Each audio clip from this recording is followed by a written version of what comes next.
Good evening.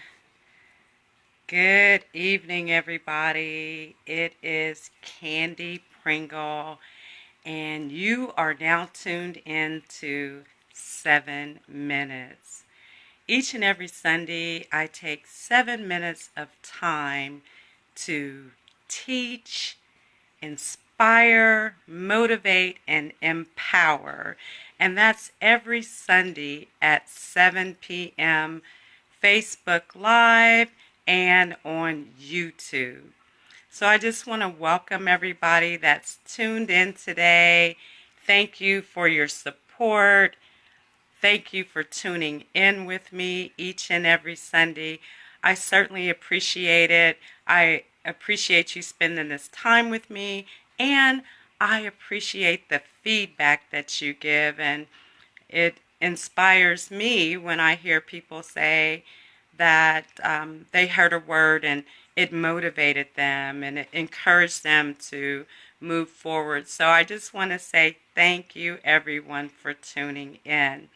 Today's topic is behind the scrimmage line. So I want to spend 7 minutes with you this evening to talk about being behind the scrimmage line. Now, in football, we know that the scrimmage line is just this imaginary line crossing the field in which both the offensive and defensive players cannot cross until the ball is snapped, and that's when the play has started. I imagine that all of the players prior to the snap, they've consulted with the quarterback and the sideline to get the correct play, that one play that's going to move the ball to the goal line. We know that the quarterback is not intending to do anything other than hit the receiver with the ball. The receiver goes out for the play, but then at some point we have seen that there's an interception, or that the player is running and gets to the goal line and drops the ball.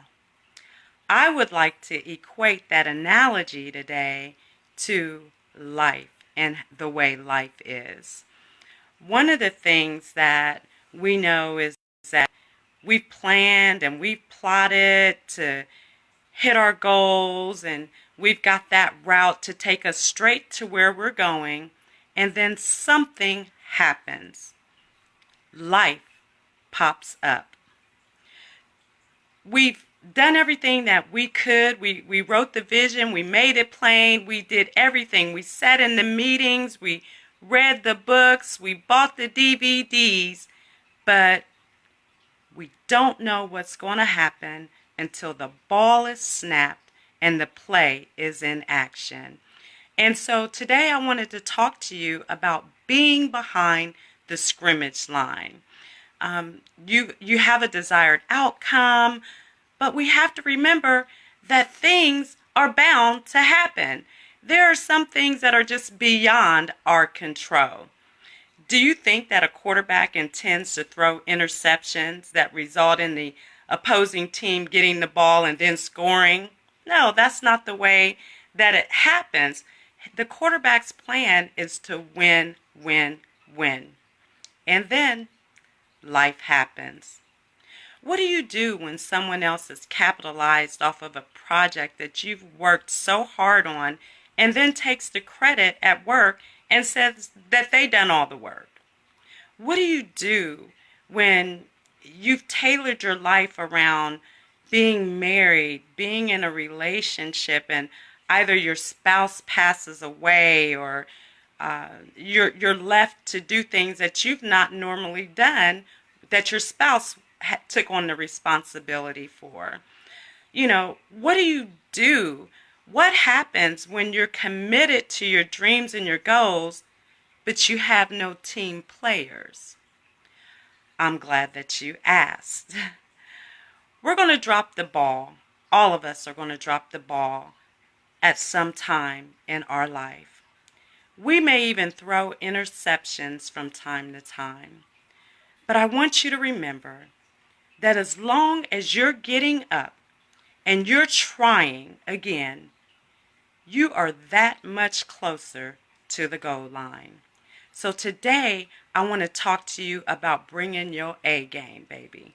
Bring your A game. When you get up with that ball, it's time to go and take it to the goal line. I have 3 points today that I want you to think about once you've recovered the fumble. 3 points I want to talk to you about. Number 1, when you've recovered the fumble, I want you to ask yourself, what have I learned from the fumble? What made me drop the ball at the goal line?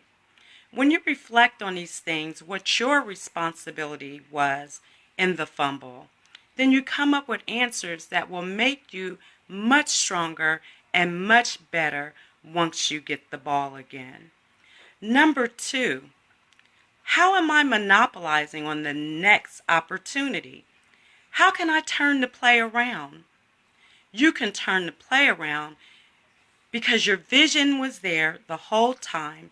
Just because you fumbled doesn't mean that you dropped the vision. You got the ball, you keep going. Number 3, the third thing that I want you to think about after a fumble is, when is the right time to try again? I've got the ball again. When do I go for it? Well, the key is to never give up. You continuously go for it. Even if you have to stop for a moment, reevaluate the play, and take it in small increments, you still continue to go for the goal line. I want you to remember today that everything takes time. Be patient with yourself. Think about your role in the fumble. Regroup and get back in the game. I want you to know that I certainly appreciate all of you that tune in and watch 7 Minutes every week. Be sure to share the videos with your friends, your family members. Your support is greatly appreciated. God bless you all, and thank you for tuning in.